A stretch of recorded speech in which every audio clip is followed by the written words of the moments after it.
जय श्री राधे। राधे राधे जय श्री राधे।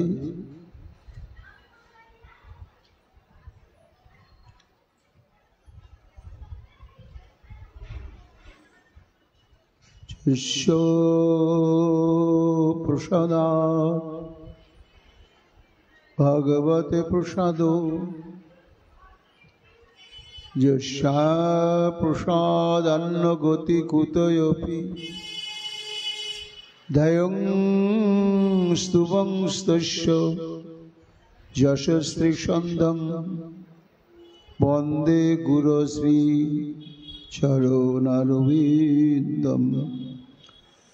गौर कृपा घनीभूतं प्रभु श्री हरिनन्दनं मम जीवन सर्वस्वं भक्त्या नौमि पुनः पुनः।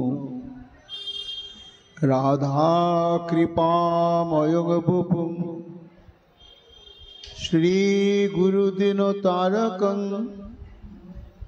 प्रभु श्री गौर गोपालं भक्त्या नौमि पुनः पुनः।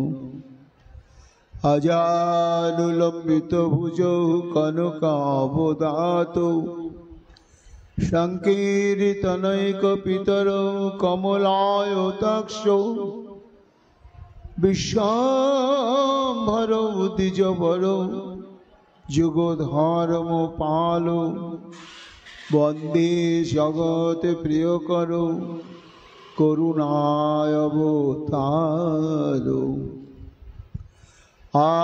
आनन्दलीलामय विग्रहाय हेमावदिव्यच्छविसुन्दराय तस्मै महाप्रेमरसप्रदाय चैतन्यचन्द्राय नमो नमस्ते। निरानन्दमिदं सर्वं प्रेमानन्दस्वदेकृतं येन तं सततं वन्दे नित्यानन्दं जगद्गुरुं।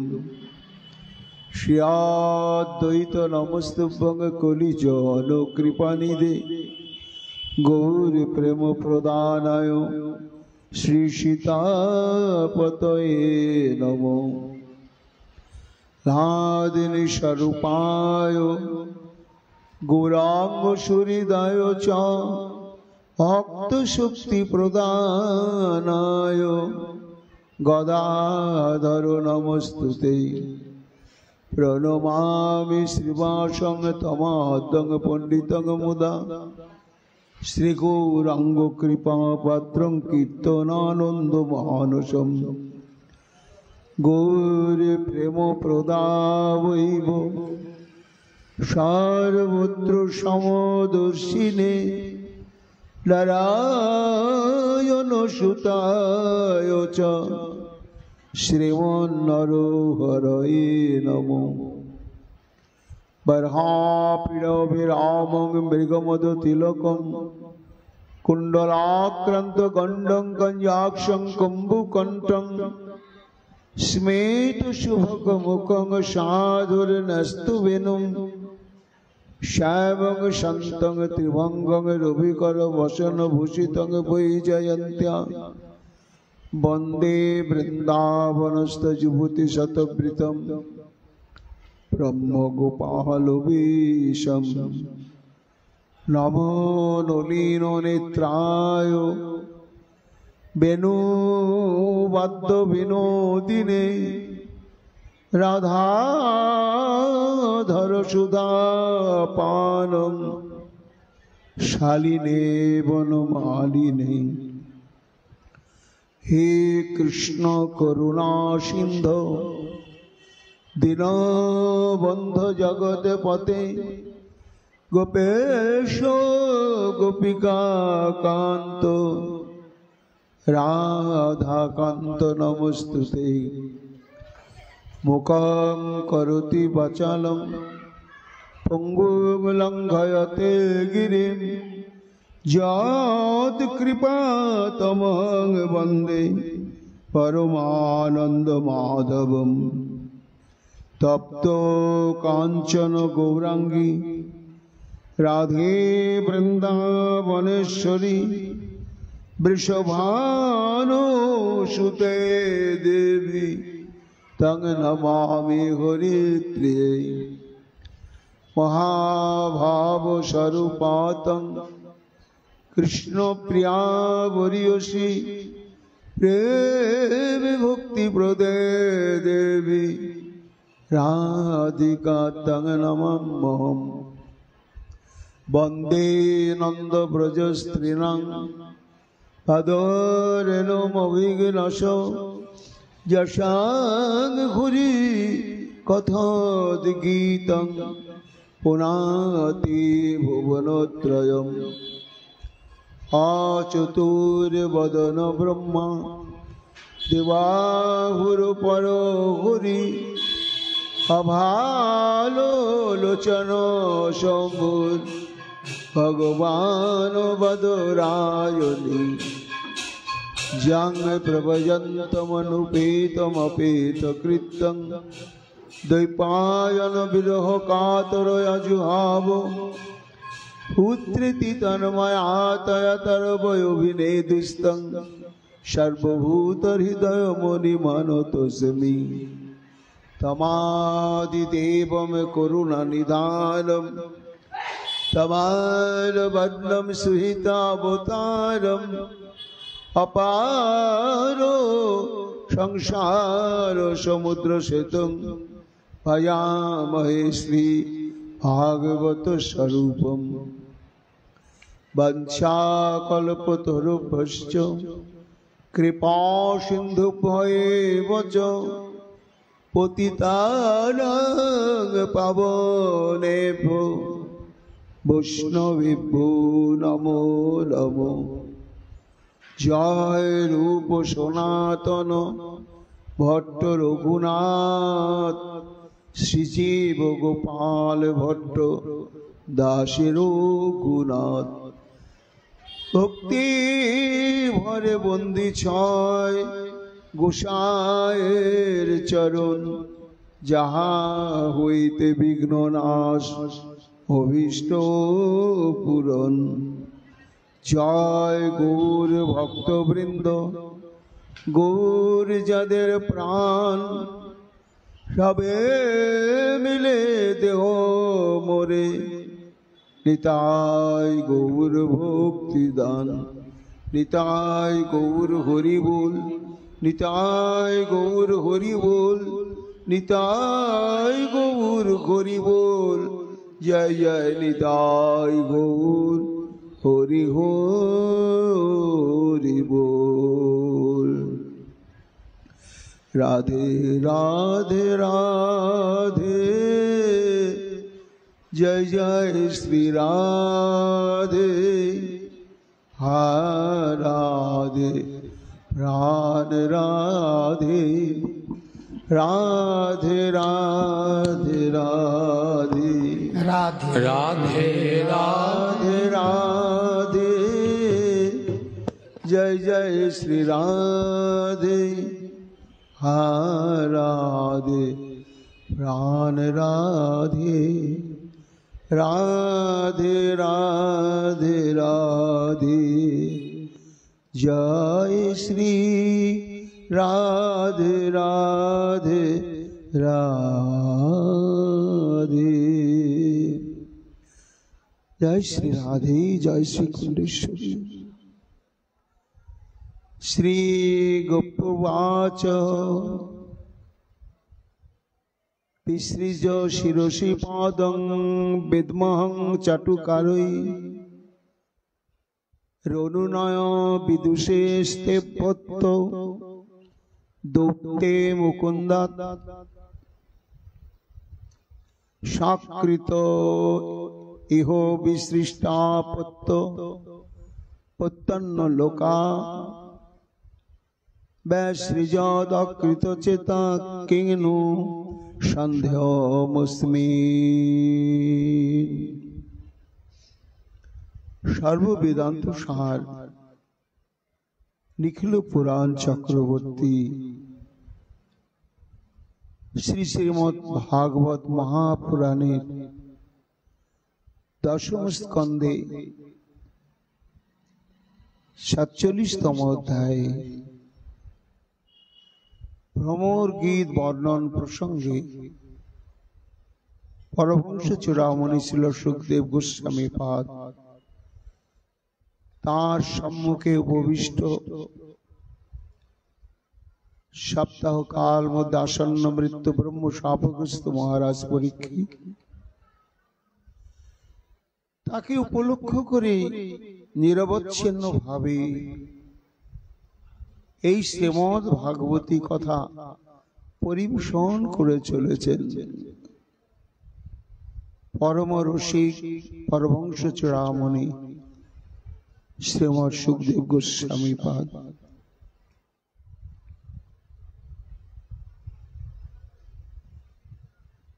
এই মহাভাবের প্রগাঢ় অবস্থা সম্ভোগে মদনাক্ষ এবং মাদনাক্ষ ভাব চরম পরিপক্ক অবস্থা প্রাপ্ত হয়, আর বিপ্রলম্বে গিয়ে মোহনাক্ষ।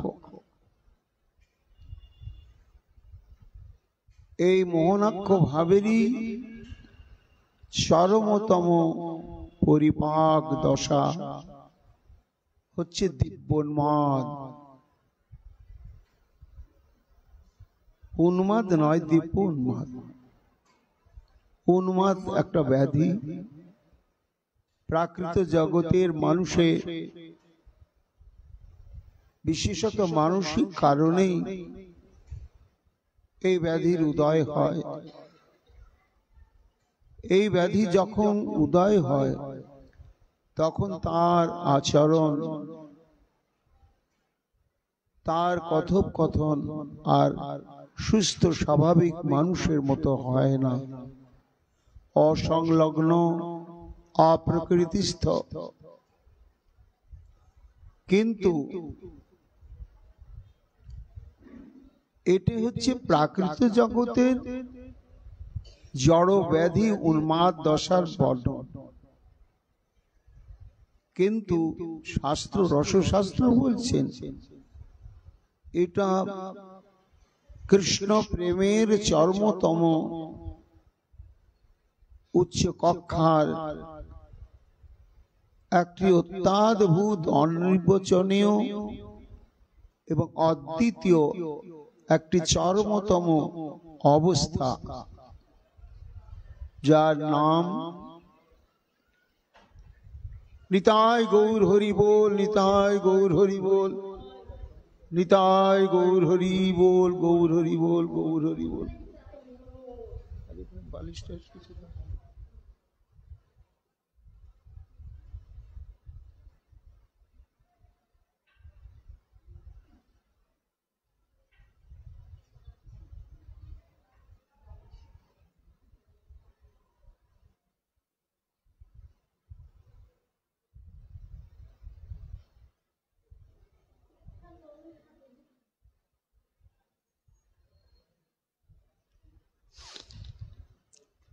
তারই নাম হচ্ছে দিব্যোন্মাদ দশা। উদ্ধবকে পাঠিয়েছেন শ্রী গোবিন্দ একটি উদ্দেশ্য, উদ্ধবের দ্বারাই এই জগতে গোপী তত্ত্ব, গোপী প্রেম, কৃষ্ণ প্রেমের স্বরূপ, সর্বোপরি কান্তা শিরোমণি মহাভাব স্বরূপিণী শ্রীমতী রাধারানীর যে তত্ত্বভাব, সেটি প্রচারের জন্যই শ্রীকৃষ্ণ উদ্ধবকে পাঠালেন শ্রীধাম বৃন্দাবন। দীর্ঘদিনের অদর্শনে তীব্র বিরহ পুঞ্জীভূত হতে হতে হতে হতে হতে সেটি গাঢ় হয়ে একটি অবস্থা প্রাপ্ত হলো, তার নাম দিব্যোন্মাদ। এই দিব্যোন্মাদ অবস্থার দুটি বৈশিষ্ট্য, একটি হচ্ছে উদ্ঘূর্ণা আর একটি হচ্ছে চিত্রজল্প। উদ্ঘূর্ণা হচ্ছে কায়িক, অর্থাৎ রাধারানী যখন দিব্যোন্মাদ দশা প্রাপ্ত হন,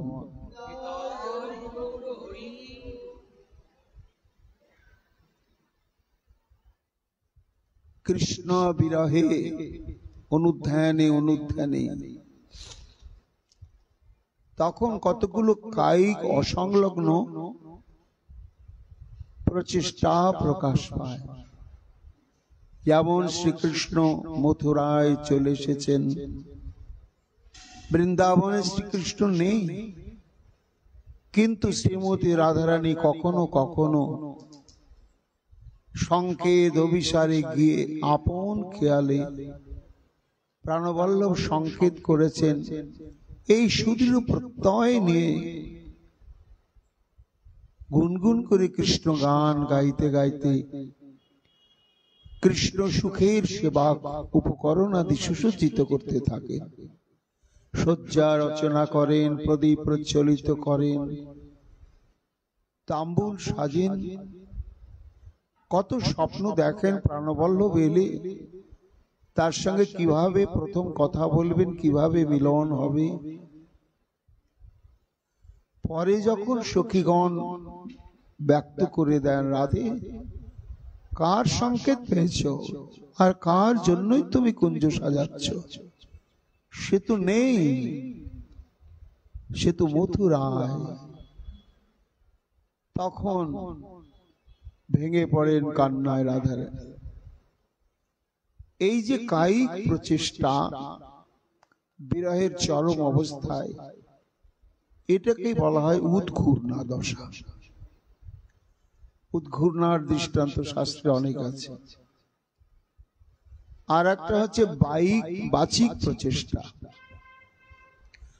অর্থাৎ সাধারণভাবে যে বক্তব্যের যে জল্পনার উদ্দেশ্য কি, অন্তর্নিহিত তাৎপর্য কি, সাধারণভাবে বোঝার উপায় নেই। এই যে দিব্যোন্মাদ দশায় রাধারানী যে বাচিক প্রচেষ্টা, এই বাচিক প্রচেষ্টার নামই হচ্ছে চিত্রজল্প। জল্প মানে হচ্ছে কথোপকথন, উক্তি। চিত্র শব্দে অতি বিচিত্র, দুর্গেয়, রহস্যময়।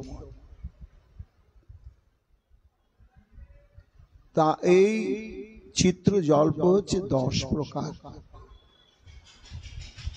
আমরা শ্রী শ্রী গুরু বৈষ্ণবের কৃপায়, সর্বোপরি কুণ্ডেশ্বরী গিরিরাজের কৃপায় আমরা ধারাবাহিকভাবে শ্রবণ কীর্তন করার সৌভাগ্য পেয়েছিলাম।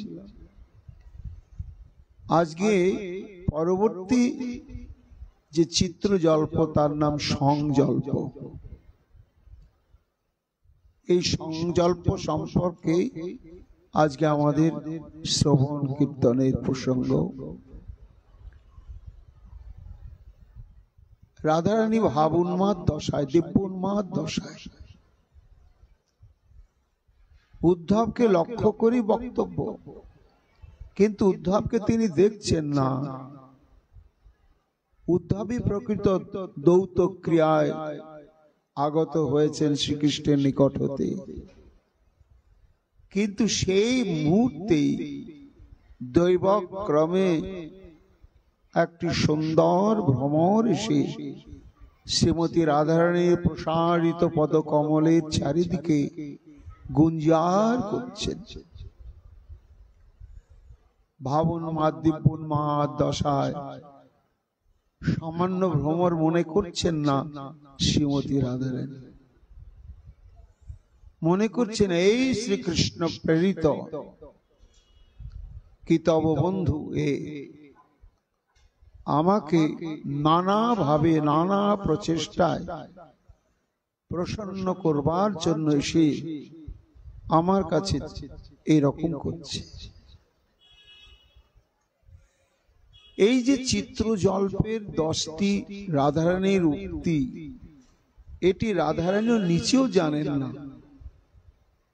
যে তিনি কি বললেন আর কেনই বললেন। এটি সম্পূর্ণ হচ্ছে দিব্যোন্মাদ দশার প্রভাব, দিব্যোন্মাদ দশার ক্রিয়া। এখানে শ্রীমতী রাধারানীর স্বতন্ত্র কোনো আত্মজ্ঞান, আত্মপ্রচেষ্টা বা উদ্দেশ্য কিছুই তিনি জানেন না। দিব্যোন্মাদের ভাবের স্রোত তরঙ্গে তরঙ্গে উচ্ছ্বলিত হয়ে উঠছে, আর তখনই সে ভাবোন্মাদের সূত্র ধরে এক একটি চিত্র জল্প প্রকাশিত হচ্ছে। ভ্রমর গুঞ্জার করছে। ভ্রমরের স্বভাব যতক্ষণ পর্যন্ত কোথাও স্থির হয়ে না বসে ততক্ষণ গুনগুন শব্দটা শোনা যায়। তাই এইবার ভ্রমরটা গুঞ্জার করতে করতে করতে করতে শ্রীমতী রাধারানীর চরণ স্পর্শ করেছে। স্পর্শ করে পুলকিত হয়ে আরো জোরে জোরে গুঞ্জার করছে। চমকে উঠে রাধারানী দেখছেন, ও একেবারে আমার পায়ে তুই মাথাটা ঠেকিয়েছিস আমাকে প্রসন্ন করবার জন্য। দিব্যোন্মাদ দশায় রাধারানী বলছেন, বিসৃজ শিরসি পাদং, ওরে ওরে চঞ্চল দুষ্ট কিতবের বন্ধু, তুই আমার চরণ থেকে তোর মস্তক সরিয়ে নে। বেদ্যহং চাটুকারই জন উন্নয়ন বিদুষ। রাধারানী যেন গুনগুনের ভ্রমরের গুঞ্জারের মধ্যেই অনেক কিছু বক্তব্য শুনতে পাচ্ছে এবং সে বক্তব্যের মর্মার্থ হৃদয়ঙ্গম করেছে। করে এইবার তদ উত্তরে বলছেন, চাটুকারই উন্নয়ন বিদুষে, তুই তোর কিতব বন্ধু সেই কৃষ্ণের সঙ্গ করতে করতে তার স্বভাব, তার বাচন ভঙ্গি, তার চাতুর্য তুই সুন্দর রপ্ত করেছিস এবং যেমন তেমন ভাবে নয়, একেবারে সেই স্বভাব প্রকাশে তুই বিদগ্ধ হয়েছিস। এবং আজ আমার চরণ স্পর্শ করে তুই আমার প্রসন্ন বিধানের জন্য এমনি করে চাটুকার বৃত্তি প্রকাশ করছিস। বিসৃজ শিরসি পাদম, সরে যা, আমার চরণ থেকে তোর মাথাটা সরিয়ে নে। খুব ভালোভাবে জানি তোর স্বভাব, তোর বন্ধুর স্বভাব সব আমি জানি। সকৃত ইহ বিশিষ্টা প্রত্যপত্তন্ন লোকা ব্যাসৃজত অকৃত চেতা কিংনু সন্দেহম।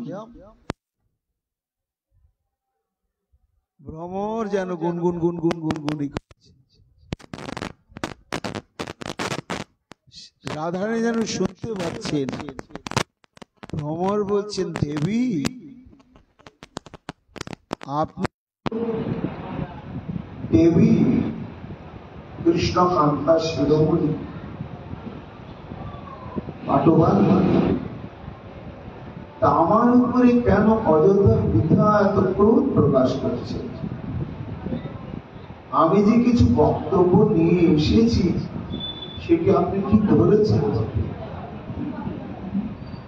আমি তো বহুবার চেষ্টা করছি আপনার কাছে আমার বন্ধু কর্তৃক প্রেরিত যে বক্তব্য মন্তব্য সেটি আপনার চরণে আমি উজাড় করে একটু নিবেদন করতে চাই, আর সেই জন্যই তো আমি এসেছি। কিন্তু কি অদ্ভুত হে দেবী, আপনি এতই ক্রোধান্বিত হয়েছেন, এত মানবতী হয়েছেন, এত কোপবতী হয়েছেন যে আমি একবার মাত্র অবসর পাচ্ছিলাম যে আমার বন্ধুর যে বক্তব্যগুলো রয়েছে আপনার শোনার প্রয়োজন। গুনগুন গুনগুন গুনগুন করছে ভ্রমর। রাধারানী যেন ওই গুঞ্জন ধ্বনির মধ্য দিয়ে ভ্রমরের এই বক্তব্যগুলো অনুভব করলেন। ও বক্তব্য নিয়ে এসেছিস, তোর ধৃষ্ট কপট ওই বন্ধুর কাছ থেকে বক্তব্য যে কি, তোর গুনগুন গুনগুন আর বারবার আমার পায়ে পড়া, এই প্রচেষ্টার দ্বারাই আমি পরিষ্কার জেনেছি। অন্য কেউ, এই যে আমার সখীরগণ দাঁড়িয়ে আছে, এরা হয়তো বুঝতে পারছে না, কিন্তু আমি বুঝতে পারছি। আমার কিচ্ছু জানতে বাকি নেই। তুই কি বলবি তার বক্তব্য মন্তব্য? আহা, আপনি এরকম উপেক্ষা করছেন? ভ্রমর বলছে, কিন্তু দেখুন আমার প্রভুর একটুখানি বাণী শুনবার জন্য বৈকুণ্ঠেশ্বরী লক্ষ্মী দেবী তিনি একেবারে উৎকর না হয়ে গললগ্নকৃত বাসে অপেক্ষা করছেন, আর আপনি কিছুতেই একটু অবসর দিচ্ছেন না আমার বক্তব্য শোনার জন্য। বলে যা যা যা যা, লক্ষ্মী দেবী তোর বন্ধুর চাটু বাণী শুনবার জন্য উৎকর না হয়ে থাকবেই তো। কেন থাকবে? সে হচ্ছে অচতুরা, চতুরা নয় তো। যারা অচতুরা মানে একটু বোকা হয়, তারা কপটের ছলনা এসব বুঝতে পারে না, ওটাকে সত্যই মনে করে। এই জন্য ভ্রমর, তুই আমাকে অচতুরা লক্ষ্মীর সঙ্গে তুলনা করিস না। আমি তোকে খুব ভালো করে, আর তার চেয়ে আরো বেশি ভালো জানি তোর বধূ। এই যে চারটা স্বাস্থ্য সিদ্ধির জন্য কাউকে প্রসন্ন করার জন্য যে বাক ভঙ্গি, বাক্য কৌশল, তোর বন্ধুর যে কত রকম জানা আছে, এ অতুলনীয় অতুলনীয় অতুলনীয়। সেসব ভাষার বক্তব্য, আর শুধু ভাষার বক্তব্য নয়, বক্তব্যের সঙ্গে সঙ্গে খুব প্রতিভাবান অভিনেতার মতন তার চোখের জল, নাকের জল একাকার হয়ে যায়। স্বার্থ সিদ্ধির চাটুকারিতা আমাকে প্রসন্ন করার জন্য। কি বলছেন ঈশ্বরী, আমার প্রভু, আমার বন্ধু এর আগে কি এরকম কোন চাটুবাণী শুনিয়েছে? শুনি না, একবার নয়, কত শত সহস্রবার পায়ের তলায় পড়া, পা ধরা, চোখের জলে পা দুটোকে ভিজিয়ে দেওয়া, আর কি তার বাকভঙ্গি। জনমে জনমে হামো তোয়া আরাধনা বেনু, আর নাহি কো বিলাস। রাধে, এই দুর্লভ জন্ম পেয়েছি বৃন্দাবনে এবং সর্বেন্দ্র চক্ররূপ সহযোগিতার জন্য প্রাপ্ত হয়েছি। আমার উদ্দেশ্য হচ্ছে কি, আমার মন প্রাণ দেহ ইন্দ্রিয় সব কিছু দিয়ে তোমারই আরাধনা করব। কেন? তুমি সর্বারাধ্যা শিরোমণি। এই জন্য তোয়া আরাধনা বিনু আর নাই কবিরাসে। এমন কাঁদতে কাঁদতে বলে, রাধে ধেনু চড়ানোই বলো, মনে আশাই বলো, আমার সমস্ত কর্মের উদ্দেশ্যই হচ্ছে তোমার ভজন। তো মনে জান হूं हम तो आज्ञा करो তবু না মন চহল। কাঁদতে কাঁদতে দেখ কি ভাষাগুলো রপ্ত করেছে রে ভ্রমর। তোর ওই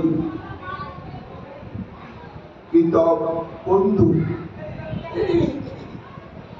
আমি নাকি খুব ভালো জানি। কি জানি? আম তো আকি কাঁদতে কাঁদতে বল, আম তো আকি কর তবু ভালো নাম। আমি বিধবাস কিশোরী দাসিকতা শব্দ বোঝান কোটি কল্প যদি আমারে ভজে নিস্তার নাহি কথা। মহাজন বলছে এটা তো সত্যই কথা। যার প্রেমে অখিল ব্রহ্মাণ্ডপতি পূর্ণানন্দময় চিন্ময় পূর্ণ তত্ত্ব ঋণ স্বীকার করতে বাধ্য হল। অনন্ত কোটি ব্রহ্মাণ্ডের তিনি হচ্ছেন আরাধ্য দেবতা, আর তারও আরাধ্যা হচ্ছেন আমাদের রাধারানী। কাজে তিনি তো বলছেন ঠিক, কিন্তু একটা রস, এই রসের দ্বারাই প্রেমের পরিপ্রাক, প্রেমের উচ্ছলন।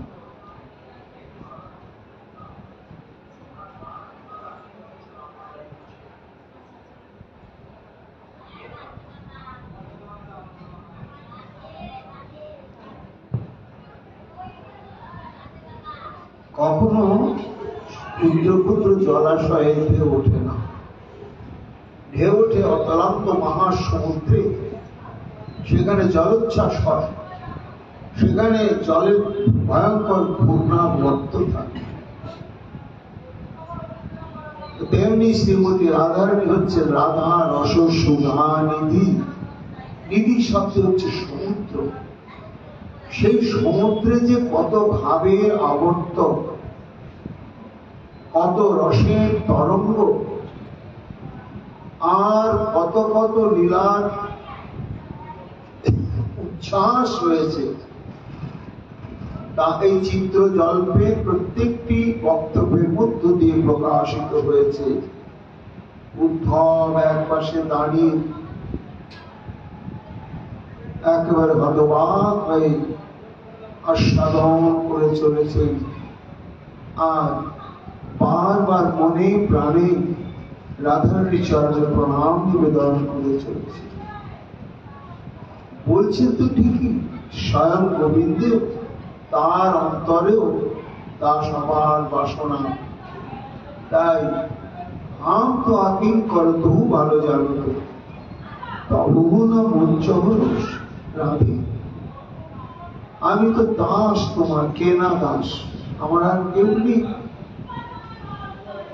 দোষ করলো তোমার কাছে, যদি হই অপরাধ তথাপি অতিগতি। এই জন্য আমার প্রতি রোষ পরিত্যাগ কর। মানিনি জামিনি ভেদ অবসান। প্রমোদ, তোর চতুর্বন্ধু এইভাবে চাটু বাক্য প্রয়োগ করতে করতে রাত্রি অতিবাহিত করে দেয়। কে বলে, হা রাধে, কাঁদতে কাঁদতে তোমার চরণে নিবেদন জানাতে জানাতে রাত্রি অবসান প্রায় হয়ে গেল, তবু আমার প্রতি তোমার ক্রোধের প্রশমন হলো না। হা রাধে, আমাকে বঞ্চিত করো না। তোয়া পদ কমল বিমল বরদাতা। রাধার মহিমা ব্রহ্মাণ্ডে প্রচারিত হচ্ছে এইসব বলা, অর্থাৎ রাধারানীর চরণকে তুলনা করা হচ্ছে কার সঙ্গে? বিমল বরদাতা, কামধেনু। যার ঘরে কামধেনু থাকে তার কোনো অভাব হয় না। কামধেনুর কাছে যা কামনা করা হয় সঙ্গে সঙ্গে প্রাপ্ত হয়। তাই রাধারানীর চরণ যেন গোবিন্দের কাছে কামধেনু তরু স্বরূপ। গোবিন্দের যত রকম কামনা বাসনা একমাত্র কৃষ্ণ বাঞ্ছা পুত্ররূপ করে আরাধনে, অতএব রাধিকা নাম রাধে রাখা। তাই কামধেনু স্বরূপ বরদাতা। কামধেনুকে আশ্রয় করলে যেমন আজ চাওয়া পাওয়ার কিছু বাকি থাকে না, হে রাধে তোমার চরণ আশ্রয় করলে তার চাওয়া পাওয়ার কিছু বাকি থাকে। আমার বলছে বিমল বরদাতা শুধু কামধেনুর সঙ্গে তুলনীয় নয়, কল্পতরুর সঙ্গে তুলনীয়। শাস্ত্রে কল্পতরুর কথা উল্লেখ আছে, সুরতরু বা কল্পতরু। এই কল্পতরুকে যদি আশ্রয় করে যা কল্পনা করা হবে অর্থাৎ প্রার্থনা করা হবে, কল্পতরু সঙ্গে সঙ্গে প্রার্থনাকারীকে তাই প্রদান করে। কান্তে কান্তে তোরে কপল বন্ধু, এই যে চরণতি গুনগুন করে মাথাটা জগড়াচ্ছিস, চরণের অনয়ন জলে ধৌত করতে করতে তুমি আমার কল্পতরু রাধে, কেন তুমি আমার বাসনা পূরণ থেকে বিরত হয়েছ? কল্পতরুর স্বভাব থেকে নিজেকে কেন সরিয়ে আবার বিমল বরদাতা? তুমি কামধেনু নয়, কল্পতরু, তুমি চিন্তামণি। তা চিন্তামণি নামক একটি মণি আছে, স্টোন। সেটি যদি কখনো প্রাপ্ত হওয়া যায় তা হাতে নিয়ে যা যা চিন্তা করা হবে সঙ্গে সঙ্গে তাই প্রাপ্ত হওয়া যাবে। গোবিন্দ কান্তে কান্তে রাধারানীর চরণ দুটি জড়িয়ে ধরে বলছেন, বিমল বরদাতা রাধেগু, তোমার এই চরণোদ্বয় হচ্ছে চিন্তামণি। যে চিন্তামণিকে আশ্রয় করলে তার আর কোনোই প্রাপ্তির বাকি থাকে না। কি দেখি না হয় পরসাদে। আজ কেন কামধেনু তার ধর্ম থেকে বিরত? কেন কল্পতরু তার স্বভাব থেকে বিরত? কেন চিন্তামণি তার বৈশিষ্ট্য থেকে বিরত হয়েছে? কি ভাষা আর কি প্রচেষ্টা! রূপগুণ তোয়া বিহি নিরমা বলো, আন কি কহব তো আগে।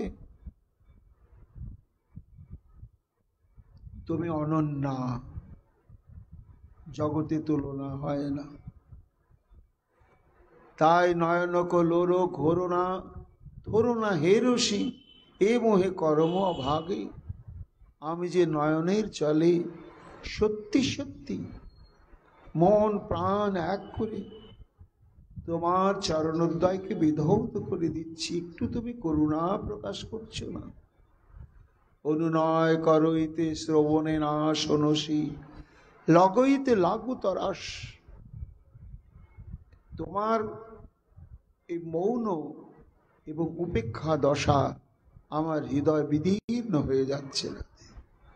ওরে ভ্রমর, এইসব চাটুবাণী তোর কপট বন্ধু, স্বার্থসিদ্ধির, অন্য কোনো উদ্দেশ্য। তার যত বিনয়, চোখের জল স্বার্থসিদ্ধির জন্য। আমি তো ধরে ফেলেছি, আমি কিছুতেই তার দিকে তাকাচ্ছি না, আর কথাও একেবারে মুখটা আমি ফিরিয়েই রেখে দিয়েছি, আর নয়।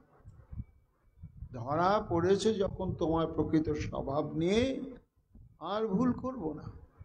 তাই ঘোমটাটা আরো বড় করে দিই, আমি মুখটা অন্যদিকে ঘুরিয়েই আছি। আর মনে মনে ভাবছি কাঁদো তুমি, কত কাঁদবে আর কতই তুমি ভাষা জানো দেখি। ওরে ভ্রমর, শোন, আমি না হয় যদি অন্য কোনো রমণী হতো সঙ্গে সঙ্গে কোলে জল হয়ে যেত রে। যখন দেখলো যে আমি কিছুতেই প্রসন্না হলাম না, তার দিকে একটু ফিরেও তাকালাম না, ও হো হো, তারপরে তার যে চাটুকারিতার ভাষা ছন্দ, ইস, তুলনা হয় না। বেশ, কৃপা করো বা না করো রাধে, বদসে যদি কিঞ্চিত, একটু কথাটা বলো না। তো যদি গালিগালাজ করতে ইচ্ছে হয় তবু তাই করো, তুষ্ট হয়েই বলো আর রুষ্ট হয়েই বলো, অন্তত কৃপা করো না করো, প্রসন্ন হও না হও, একটু কথা বলো। এমন যুক্তিজাল বিস্তার করছে, চুপ করে আর থাকা যায় না। আমি তখন বললাম, এই চুপ, আমি যে কোনো কথা বলে তোমার লাভ কি? কেন আমার সঙ্গে আমার কথা শুনবার জন্য তোমার এত তৎপরতা? আচ্ছা না, একটু বলে দিচ্ছি তাহলে হবে? না না না, দেখ তার অভিসন্ধি কেমন না। বদসী যদি কিঞ্চিত বিউ, রাধে তুমি গালিগালাজ দাও আর স্তুতি করো, একটু কথাটা বলো, কিন্তু এমনি বললে হবে না। তবে কেমন করে বলতে হবে? একটু প্রাণ খোলা হাসি হেসে বলতে হবে। কথাটা কোন দিকে টেনে নিয়ে চলে যাচ্ছে দেখ।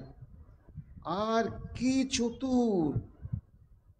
শুনতে শুনতে আমি বলছি, আচ্ছা তো, আচ্ছা কথা বললেই তো হলো, আবার হাসির সঙ্গে কি সম্পর্ক রয়েছে? মানুষ সবসময় যে হেসে হেসে কথা বলবে তার কোনো মানে আছে না? নেই। কিন্তু হে রাধারানী, আবার ক্ষেত্র বিশেষে আছেও বটে। কেন একটু হেসে হেসে কথা বলতে বলছি জানো? এতে তোমার তো কোনো ক্ষতি হবে না। বদসী যদি কিঞ্চিত দন্ত রুচি কৌমুদী,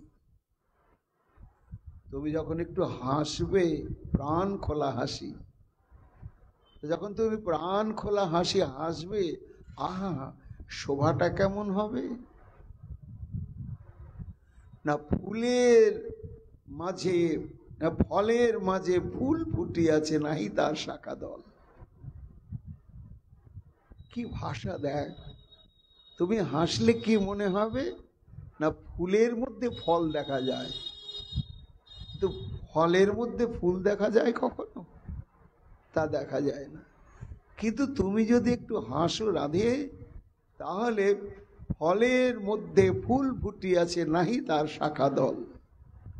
অর্থাৎ ফল এখানে রাধারানীর উপরের অধর এবং নিচের ওষ্ঠ, এ দুটো হচ্ছে বিম্ব ফল, লাল টুকটুকে সুপক্ক তেলাকুচে ফল। তা হাসতে গেলেই এবার দুটি ফল তো বিস্তার লাভ করবে, আর তার মধ্যে রাধারানীর যে দন্তসমূহ রয়েছে, শুভ্রাতি শুভ্র, দেখে মনে হয় যেন চন্দ্রকলা, আবার কুন্দ ফুল। তাই বিম্ব ফলের মাঝে যেন শুভ্রাতি শুভ্র কুন্দ কুসুম বিকশিত হয়েছে। আবার কৌমুদী, আবার কুন্দ কুসুম নয়, যেন এক একটি দন্ত যেন চাঁদের এক একটা করে কলা। তাই একটু হেসে কথা বললে কি হবে জানো রাধারানী? না, চন্দ্র কলা নিন্দিত তোমার যে দন্তসমূহের ছটা, সেই ছটার ঝলকে ঝলকে প্রকাশিত হবে। হওয়াতে কি হবে? যেমন চন্দ্র কিরণ প্রকাশিত হলে অন্ধকার যতই নিবিড় হোক, গাঢ় হোক, সূচিভেদ্য হোক, অন্ধকার থাকে না, আপনা হতেই পালিয়ে চলে যায়। তেমনি একটু যদি প্রাণ খোলা হাসি হেসে একটু কথা বলো, তাহলে তোমার শুভ্রাতি শুভ্র ওই দন্ত চন্দ্রকলার ছটা লেগে হরতি দরতি বীরমতি ঘোরম। এই যে তুমি কথা বলছো না, একটু কৃপা দৃষ্টিপাতও করছো না, ভয়ে আতঙ্কে আমার হৃদয়ের মধ্যে জমাট বাঁধা অন্ধকার। আর এই অন্ধকার দূর করার একটি উপায় হচ্ছে একটু প্রাণ খোলা হাসি হেসে কথা বলা, তাহলেই আমার এই অন্ধকারটা দূর হবে। দেখ, 2.5 বছর বয়স থেকে গাই চড়ায়, কোনোদিন বিদ্যালয়েও যায়নি, ভালোভাবে জানি। এই ভাষাগুলো সে শিখেছে কোথায়? কত চতুর, কি করে মন গলাতে হবে তার কৌশলটা কত জানে। আমি তখন বললাম, আচ্ছা হেসে কথা বললেই তো হয়ে গেল, আর কিচ্ছু কিন্তু চাইবে না, বলবে না। না, আর একটু বলবার আছে। কি? স্ফুরদধর সিধবে বদন চন্দ্রমা, তব বদন চন্দ্রমা রুচয়তে নয়ন চক্রম। রাধারানী বলছে, ঠিক আছে, ঘুমটাটা একটু সরিয়ে একটু ফিক করে হেসে নয় কথা বললাম, শেষ তো। বলে, না না, তোমার এই অবগুণ্ঠনটা একেবারে অপসারণ করতে হবে।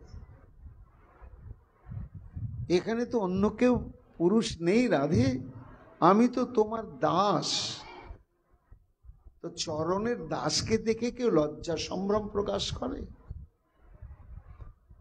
তাই তোমার এই অবগুণ্ঠনটা একটুখানি খুলেই অনাবৃত মুখমণ্ডল আমার দিকে দিয়ে একটু হেসে কথা বলো। দেখ, এমন করে বলে, অন্য কোনো রমণী হলে আর স্থির থাকতেই পারত না। আমি তখন বললাম, কি লাভ হবে হে? হ্যাঁ, আমরা হচ্ছে সতীসাধ্যী রমণী, পরপুরুষের সম্মুখে সর্বক্ষণ অবগুণ্ঠন দিয়ে থাকাটাই আমাদের ধর্ম। পরপুরুষ দেখতে মানা, তাই তো সতীর ঘোমটা টানা। আর তুমি ঘোমটা খুলতে বলছো কেন? বলছি জানো না, এই যে তুমি আবৃত বদন হয়ে আছো কিনা, এটা মেঘে ঢাকা চাঁদ। তোমার নীল শাড়ির আঁচলটা যেন কালো মেঘ, আর তোমার পূর্ণচন্দ্র বিনিন্দিত মুখমণ্ডলটাই চাঁদ, কিন্তু আড়াল হয়ে আছে। ঘোমটাটা সরালে কি হবে? মেঘ মুক্ত পূর্ণচন্দ্র বিকশিত হবে। তাতে কি হবে জানো? রচয়িতে নয়ন চক্রম। কেমন চাঁদ? সুধাপূর্ণ চাঁদ।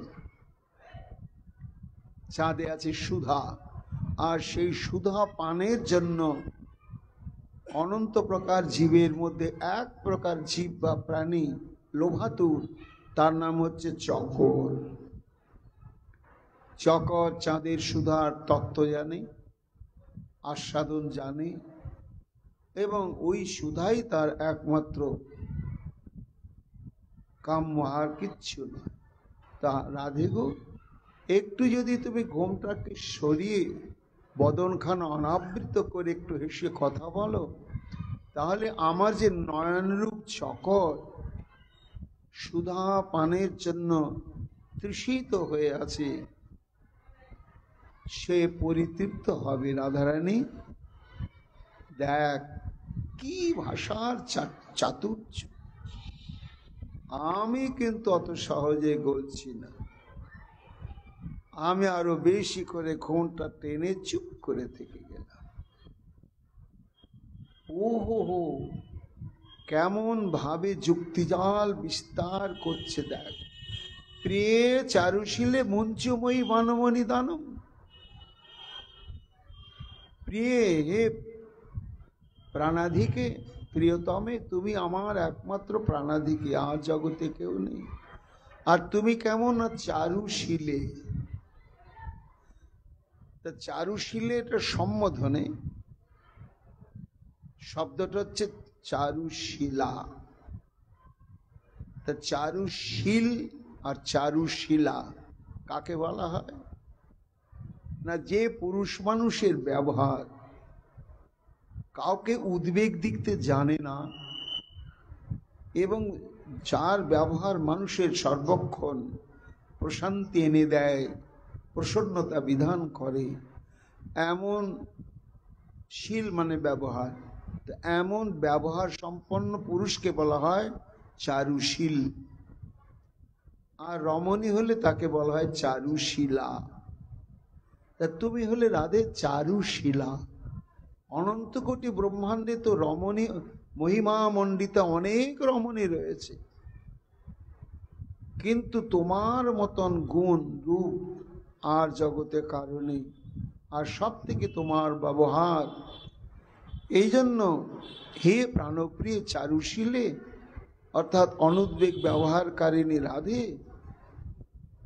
মুঞ্চময়ী আমার প্রতি কেন তুমি অকারণ এত মান পোষণ করেছ? মন গড়া একটা সিদ্ধান্ত ভেবে নিয়ে আসল কথা আমার মুখে তুমি শোনো নাই। এই জন্য এই অহেতুক অকারণ এই মানটা তুমি মুঞ্চ ত্যাগ করো। আমি তো বুঝতে পারছি যেন তেন প্রকার এন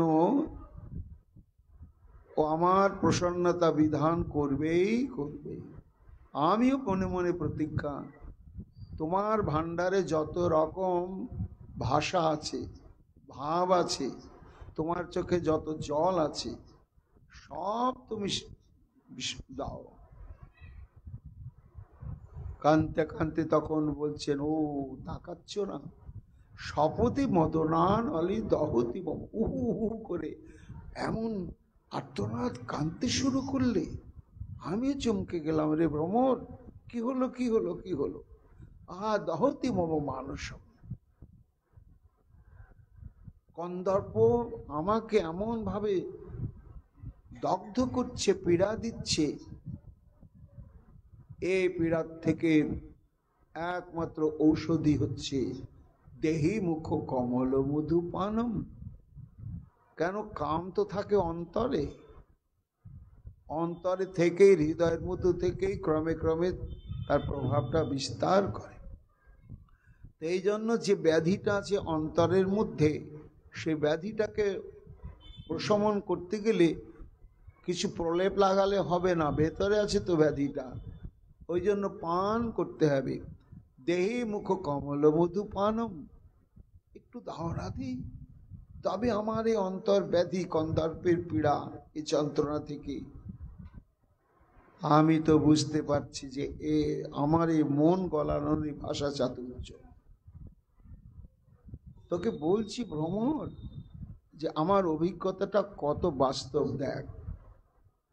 এ তো যখন আমি নরম হলাম না, সত্যমেবাসী যদি শুধু তিময় কপিনী দেহি খর নখর স্বর্ঘাতম, তখন অন্য পথে আবার চলল। ও রাধে, আমি শপথ করে বলছি, আমার প্রতি তুমি রেগে গিয়েছ না? খুব রেগে গিয়েছ। আচ্ছা, রেগে গেলে কি হয় জানো? যার প্রতি খুব রাগ হয় তাকে একেবারে হাতের কাছে পেয়ে আচ্ছা করে চট থাপ্পড়, পাখার বাঁট দিয়ে খানিক ঠাঁই ঠাঁই করে পেটালে রাগটা মাটি হয়। হয় কি না? হয়। সত্যি যদি তুমি মনে করো যে আমি একটা অন্যায় করেই ফেলেছি তোমার কাছে, তা আমি তো পালিয়ে যাইনি, সরে যাইনি, তোমার কাছে তো আমি ধরা দিয়েই রয়েছি। এই জন্য তুমি আমাকে দণ্ড দাও, তাহলে তোমার রাগটা প্রশমন হবে। যদি বলো যে যা তুমি দোষ করেছ, কি ধরনের সে শাস্তি দিয়ে তোমাকে শোধন করব, এটা আমি খুঁজেই পাচ্ছি না, এই কথা যদি বলো রাধারানী, তা আমি সে দণ্ডের প্রকরণটা বলেই দিচ্ছি। কি ধরনের শাস্তি আমাকে দিলে আমি শুদ্ধ পবিত্র হব? কি শাস্তি? দেখ ভ্রমর, কি শাস্তি বল। দেহে খর নখর সরঘাতম, অর্থাৎ তোমার যে তীক্ষ্ণ নখসমূহ রয়েছে, এই নখের দ্বারা আমার অঙ্গ প্রত্যঙ্গ ক্ষত বিক্ষত করে দাও। আর তোমার এই নয়নে যে কটাক্ষ বাণ রয়েছে, কঠিন বাণ, তার শক্তি বিধাতাই রেখে দিয়েছে। 3 বাণে মদন জিতল 3 ভুবনে, অবধি রহল 2 বাণে, বিধি বড় দারুণ বোধিতে রসিক জন, সপর তা কর নয়ানে। রাধারানীর 2টি নয়নে 2টি কটাক্ষ বাণ বিধাতা যেন রেখে দিয়েছে। কেন না, মদনকে পঞ্চবাণ দিয়েছিল, তা মদন 3 বাণে ত্রিভুবন জয় করে নিল। 3 বাণে যখন ত্রিভুবন জয় হয়ে গেল, তো বাড়তি 2টো বাণ নিয়ে কি হবে? তখন যেন পিতা ব্রহ্মা বলছে, দাও ওই 2টো বাণ আমি একটা জায়গায় রেখে দিই। বিধাতা তখন মদনের কাছে ওই 2টো বাণ নিয়ে রাধারানীর 2টি নয়নে রেখে দিয়েছে। তা সেই থেকে তোমার যে তীক্ষ্ণ নয়ন স্বরাঘাত চর্চরিত করে দেয় আমাকে, এই জন্য নখাঘাতের দ্বারা আমাকে শাস্তি দাও, আর নয়ন কটাক্ষ বাণে আমাকে শাস্তি দাও। যদি বলো যে তুমি যে পরিমাণ অপরাধ করেছো, এই সামান্য একটু শাস্তিতেও তার দণ্ড হবে না, তাহলে কিভাবে দণ্ড দেবে আমিই বলে দিচ্ছি। তাতে আমার যত কষ্ট হোক, এমনকি যদি মৃত্যু হয় রাধারানী, তবু জানবো যে তোমার দণ্ডটা মাথায় নিয়েই আমার মৃত্যু হয়েছে, এটাই আমার পরম শান্তি। কি দণ্ড দেবে? ঘটয় ভুজ বন্ধনম, তোমার সুডোল সুগোল স্বর্ণ লতিকাবৎ যে তোমার বাহু যুগল, সে বাহু যুগলের দ্বারা আমাকে সুদৃঢ়ভাবে আষ্টে পৃষ্ঠে তোমার হৃদয়ের মধ্যে নিষ্পেষিত করবে। জনয়রদ খণ্ডনম, তাতেও যদি সমুচিত দণ্ড হলো না বিবেচনা করো, তাহলে দন্তাঘাতে ক্ষতবিক্ষত করবে। যেন বা ভবতী সুখ জাতম। রাধাই বলছেন, দেখ দেখ ভ্রমর, ভাষাগুলো দেখ, এটা কি দণ্ড হয়? হ্যাঁ, কোন যুবতীর বাহু পাশে আবদ্ধ হওয়া ইত্যাদি ইত্যাদি যা কিছু বর্ণনা, এটা দণ্ড না এটা পুরস্কার? কিন্তু এমন ভাব ভঙ্গি প্রকাশ করে বলছে, আমি তো কিছুতে তার কোনো চাটু বাক্যে ভুলছি না, গম্ভীর হয়েই রয়েছি।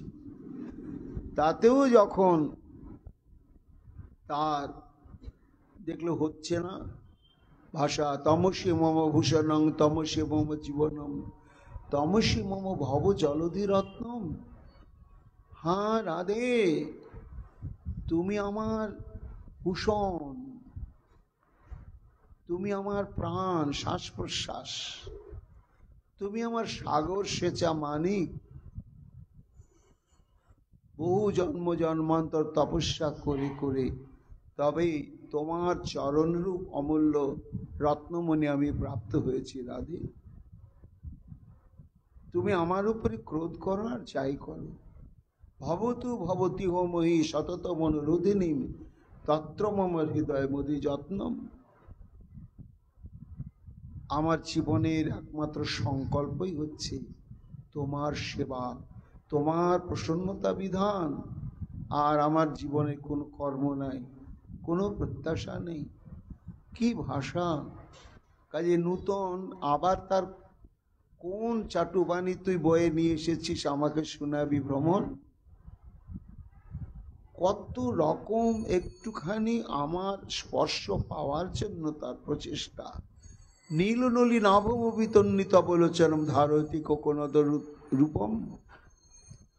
আমি তো রেগে গিয়েছি ভয়ঙ্কর, কথাগুলো সহ্য করতেও পারছি না, রাগ থামলাতেও পারছি না, মাঝে মাঝে কটমট করে তাকাচ্ছি তার দিকে। রেগে গেলে তো মানুষের চোখ লাল হয়ে যায়। তা আমার নয়নও তো রাঙা হয়ে গিয়েছে। এবার রাঙা নয়নকেই কেন্দ্র করে বলছি, উমা ও রাধে, তোমার নয়ন দুটো কেমন ছিল? নীল নলি নাভম বিতন্নিত বলেছেন। টাটকা ফোটা নীল পদ্ম ফুলের এক একটা পাপড়ি যেমন সুন্দর স্নিগ্ধ, ঠিক তেমনি তোমার টানা টানা নয়ন নীল পদ্ম ফুলের পাপড়ির মতন, কিন্তু ধারয়তি কোকনদ রূপম। কোকনদ হচ্ছে লাল টকটকে রক্তপদ্ম। তা নীল নয়ন লাল হয়ে গেল, এটা অলৌকিক কথা। এটা সব শিল্পীরা পারবে না, যে একটা রঙকে আর একটা রঙে রূপান্তরিত করে দেওয়া। তা এই যে তুমি যখন নীলকে বা কালোকে লাল করতে পেরেছ, এই রং ফেরানো বিদ্যাটা কোথাও শিখেছ তুমি, বা তোমার নিজেরই উদ্ভাবিত বিদ্যা এটা। তা তুমি সেই বিদ্যাটা ঠিক কিনা সেটা নিজের নয়নেই তুমি পরীক্ষা করেছো কেন? আহা হা, পরীক্ষা করার জন্য তো অধম দাস তোমার কাছে রয়েছেই। তুমি নীল নয়নকে লাল করে তোমার অনুরঞ্জনী বিদ্যাটা সার্থক কিনা পরীক্ষা করার দরকার কি? কুসুম সরবান ভাবেন যদি রঞ্জয়সী কৃষ্ণমে তৎ অনুরূপ রূপম। তুমি যখন নীল নয়নকে লাল করে দিতে পেরেছ, তাহলে আমাকেও তুমি গৌর করে নাও রাধে। তোমার অনুরঞ্জনী বিদ্যার প্রভাব দেখ ভ্রমর। এইসব কথায় কোন রমণী তার ধৈর্যকে অটল অচল করে রাখতে পারবে? কিন্তু সব কপট, কপটতার শেষ নেই। এই জন্য তুই কি বলবি, আর অনেক শুনেছি।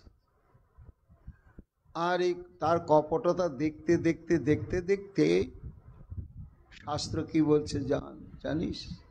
কপটি কুরুতাং কপটং তত্র ন যত্রা ভবৎ প্রকট, সকৃতপি কপটে প্রকটে সর্বং নটবন মিশাস্য তর্কিত। অর্থাৎ কপট ব্যক্তির কপটতা ততক্ষণ পর্যন্ত মর্যাদা নিয়ে থাকে যখন তাদের আসল কপটতা ধরা না পড়ে। আর একবার যদি কপট লোকের কপটতা ধরা পড়ে যায় সবার কাছে, তখন সবাই জানে একটা পাক্কা অভিনেতা, ধুরন্ধর, স্বার্থপর, স্বার্থ সিদ্ধির জন্য বলেছে। তা তোর বন্ধুর যে কপটতা সেটা আমার কাছে একেবারে ধরা পড়ে গিয়েছে। ও একটা পাক্কা অভিনেতা ছাড়া আর কিছু নয়। আর তোকেও ঠিক সেইভাবেই করে তুলেছে, তেমনি করে যে তুই আমার পা ধরছিস বারবার, আর গুনগুন গুনগুন করে ওই ভাষাগুলি আমাকে বলবার চেষ্টা করছিস। ভ্রমর বলছেন, আহা হা ঈশ্বরী, আপনি খুব রেগে গিয়েছেন, গিয়ে আমার প্রভুর সম্বন্ধে, আমার বন্ধুর সম্বন্ধে এরকম বলছেন। কিন্তু দেখুন, আমার বন্ধুর যদি মহিমা গুণ না থাকবে, তা আপনি তো আপনার বক্তব্যের মধ্যে বললেন তার নাম মুকুন্দ। তা মুকুন্দ মানে কি? না, শাস্ত্র বলছে মুকং অর্থাৎ মুক্তিং দদাতি যশ মুকুন্দ, যে মুক্তি প্রদান করেন তাকে মুকুন্দ বলা হয়। এই জন্য ঈশ্বরী আপনি এত ক্রোধ প্রকাশ করছেন, মান করছেন, কিন্তু আমার প্রভুকে অনন্ত কোটি ব্রহ্মাণ্ড মুকুন্দ রূপে কত স্তুতি নতি করছেন কেন? না, আমার প্রভুর নাম উচ্চারণ মাত্রেই কর্মবন্ধন সব খণ্ডন হয়ে গিয়েছে, মহামুক্ত হয়ে যায়। এমন যে আমার বন্ধু, আর তার সম্বন্ধে আপনি এরকম বলছেন, বলে হ্যাঁ আমিও মুকুন্দ বললাম, কেন জানিস? মুক্তি দিয়েছে আমাদের। কিসের থেকে মুক্তি দিয়েছে? একে একে বলি শোন। আমাদের গৃহবন্ধন থেকে মুক্ত করেছে। কি সুন্দর সংসার করতাম, সবার প্রিয় ছিলাম, সবার মন জুগিয়ে চলতাম, সবাই কত আদর করত, ভালোবাসত। কিন্তু সেই সংসার বন্ধন থেকে মুক্ত করে দিয়েছে, আত্মীয়তার বন্ধন থেকে মুক্ত করে দিয়েছে। আজ সমাজে আমাদের যত আত্মীয় স্বজন আছে প্রত্যেকের কাছে আমরা অবাঞ্ছিত রে, বন্ধন মুক্ত করে দিয়েছে। কর্তব্যের বন্ধন থেকে মুক্ত করে দিয়েছে। স্ত্রী ধর্ম আছে, সেই সমস্ত ধর্মের কর্তব্য থেকে মুক্ত করে দিয়েছে। আর আশাপাশ থেকেও মুক্ত করে দিয়েছে, মৃত্যুর প্রত্যাশা থেকেও মুক্ত করে দিয়েছে। মানুষ মরতে চায় যন্ত্রণা সহ্য করতে না পেরে, আমাদের সেই আশা মুক্ত থেকেও মুক্ত করে দিয়েছে। কিন্তু এমন মুক্ত করে দিয়েছে, না পারছি আমরা মরতে আর না পারছি বাঁচতে। পায়ের তলায় মাটি টানে, বনে বনে বনবাসিনী। এই তো তোর বন্ধুর মুক্তিদান। ভ্রমর বলছেন আহা হা। তা মানুষ মাত্রই কিছু না কিছু দোষ আর কিছু না কিছু গুণ থাকবে, এটা তো মেনে নিতেই হয়। একটা মানুষ হয়তো 99 ভাগই তার গুণ থাকে, 1 ভাগও দোষ থাকে, এটা আমি স্বীকার করে নিচ্ছি। তা না হলে আমার প্রভু, আমার বন্ধু, তার মধ্যে না হয় 99টা গুণ আছে, না হয় একটা একটু ছোটখাটো দোষ আছে, সে থাকতে পারে। কিন্তু তাই বলে আমাকে কেন সেই দলের মধ্যে আমাকে দোষী করে নিচ্ছেন কেন? রাধারানী বলছেন, ও তুইও তো তোর প্রভুর সঙ্গ করতে করতে বাকচাতুর্যের কলা কৌশল গুলো ভালোই ভাবে তুই প্রশিক্ষণ নিয়েছিস তো। হ্যাঁ, আমার কথা যা বলছি শোন, তুই আমার পা থেকে মাথাটা সরিয়ে নি। ভ্রমর বলছেন, ঈশ্বরী শেষ একটি আবেদন বলছি, আমার প্রভু তো আপনার দাস। তা মহাজনগণ কি বলেন শুনুন, দাসের দোষ তো পদে পদে। যে দাস যে সেবা করে তারই তো ত্রুটি বিচ্ছিন্ন হয়, যে কাজ করে তারই ভুল ত্রুটি হয়, যে কাজ করে না তার তো ভুল ত্রুটি নাই। তা যে সেবা করতে যাবে তার অনিচ্ছাকৃত কতগুলো ত্রুটি বিচ্যুতি হয়, এবং পরবর্তীতে সে যখন বুঝতে পারে, তাই দাসের দোষ তো পদে পদে। সে যদি বুঝে ফেলে তখন ভালো দোষ করে ফেলেছি, তাই এমন দোষ করে পরে বিপদে। তারপরে দাস যদি ধরে পুনঃ পদে পা ধরে, তখন যদি বলে হে প্রভু, হে দয়াময়, হে অদশদর্শী, এইবারের মতো ক্ষমা করো, এইবারের মতো ক্ষমা করো বলে কৃপা করে রাখো পদে, এই বলে যদি সে কান্তি থাকে, তারে কি আর ঠেলে পদে? এই জন্য আমার প্রভুর যে দোষ থাকতেও পারে, কিন্তু সে তো ঈশ্বরই আপনার কাছে বারবার ক্ষমার সে আমাকে পাঠিয়ে দিয়েছে। আমি তো সে কথাগুলোই বলতে এসেছি। এই জন্য আমার একটা অনুরোধ, তিনি কি কি কথা বলেছেন আমি সেটা বলছি না, নিরপেক্ষভাবে আপনারও হয়ে আমার প্রভুরও হয়ে বলছি, একবারটি অন্তত সন্ধি করুন তার সঙ্গে, তাহলে আমার মনটা ভরে যায় আপনাদের দুজনার সন্ধি দেখলে আর মিলন দেখলে। ওরে ধূর্ত, কি অদ্ভুত! তোর বন্ধু যেমন তুই অবিকল, একেবারে 100 ভাগের মধ্যে 100 ভাগ তুই তেমনি রয়েছিস। সন্ধি কার সঙ্গে সন্ধি সাজে?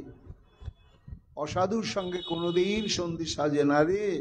শাস্ত্র কি বলছে দেখ, পরোক্ষে কার্যহন্তারং প্রত্যক্ষে প্রিয়বাদিনম বর্জয় তাদৃশং বন্ধু বিশ্বকুম্ভ মুখ। যারা সামনাসামনি অত্যন্ত মিষ্টি কথা বলে, সহযোগিতার হাত বাড়িয়ে দেয়, কিন্তু পরোক্ষে যাদের উদ্দেশ্য আছে তার সর্বনাশ করা, এরাই কপট। এটা যদি জানা যায় তাহলে বিজ্ঞ ব্যক্তির উচিত কি বর্জয় তাদের সংবন্ধ। কেন না বিশ্বকুম্ভ পয়মুখম, তারা কেমন না কলসির মুখটাতে ক্ষীর দেওয়া আছে, আর গোটা কলসিটা হচ্ছে বিষ। এখন ক্ষীরের আস্তরণটা একটু সরলেই হলো, কলসি ভরা যে বিষ, এই বিষের পরিণাম ক্রিয়াটাই তখন তার জীবনে হতে থাকে। এই জন্য তার সঙ্গে সন্ধি, ছি কি বলছিস তুই? স্বপ্নেও কখনো সন্ধি হওয়ার কোনো সম্ভাবনা নেই। যা যা যা। বলতে বলতে রাধারানী নীরব হয়ে গেলেন। ভ্রমর তখনও কুঞ্জার করেই চলেছে। সুকমণি বলছেন, মহারাজ পরীক্ষিত, এই শ্রীমদ্ ভাগবতের নির্যাস যদি ভাগবত প্রকাশিত না হতো, রাধা প্রেমের পরাকাষ্ঠা মহিমা জগতে প্রচারিত হতো না, এই ভ্রমর গীত জগতে প্রচারিত হতো না। এটি হচ্ছে পঞ্চম চিত্রজল্প। 10টি চিত্রজল্পের পঞ্চম চিত্রজল্প হচ্ছে এই শ্লোকটি। এর নাম হচ্ছে, এর আগে পরিজল্প, প্রজল্প, বিজল্প, উজ্জল্প, এই 4টি হয়েছে, আর এই পঞ্চমটি হচ্ছে সংজল্প। সংজল্প বলে কাকে? শ্রীমৎ রূপ গোস্বামী পাদ বলছেন, সংলুণ্ঠয়া গহনয়া কয়াপাক্ষে মুদ্রয়া অস্যা কৃতজ্ঞতা দুক্তি সংজল্প কথিত বোধই। অর্থাৎ গুরুভাবে সংলুণ্ঠন বচন, এমন ভাবে কৌতুক করছেন রাধারানী, কথাগুলো এমন ভাবে বলছেন, কিন্তু নিরপেক্ষভাবে বিচার করলে যেন শ্রীকৃষ্ণেরই গুণের কথাই বলছেন। আর বলতে গিয়ে তিনি আক্ষেপ করছেন। তা যে বক্তব্যের মধ্যে থাকবে কৌতুক পরিহাসের মধ্য দিয়ে আক্ষেপ, অকৃতজ্ঞতা, তাকেই সংজল্প নামে ব্যাখ্যা করা হয়। বিসৃজ শিরসি পদম, এই সরে যা সরে যা, আমার পা ছবি না, মাথাটা সরিয়ে নে, ছি, এই আক্ষেপ। আর যে অকৃতজ্ঞ, নির্দয়, উপকারীর উপকার স্বীকার করে না, এগুলো হচ্ছে সংলুণ্ঠ বচন। এই নিয়ে এই হচ্ছে সংজল্প। সংজল্পের পরে আবার কোন চিত্রজল্পে রাধারানী ভাবনমাদ দশায় বক্তব্য প্রকাশ করবেন, মহাপ্রভুর কৃপায় আগামীকাল আমরা শ্রবণ কীর্তন করব। ভ্রমর গীত প্রসঙ্গ আজকের মতো আমাদের এখানেই বিশ্রাম লাভ করল। জয় শ্রী রাধে, জয় শ্রী রাধে, জয় শ্রী রাধে।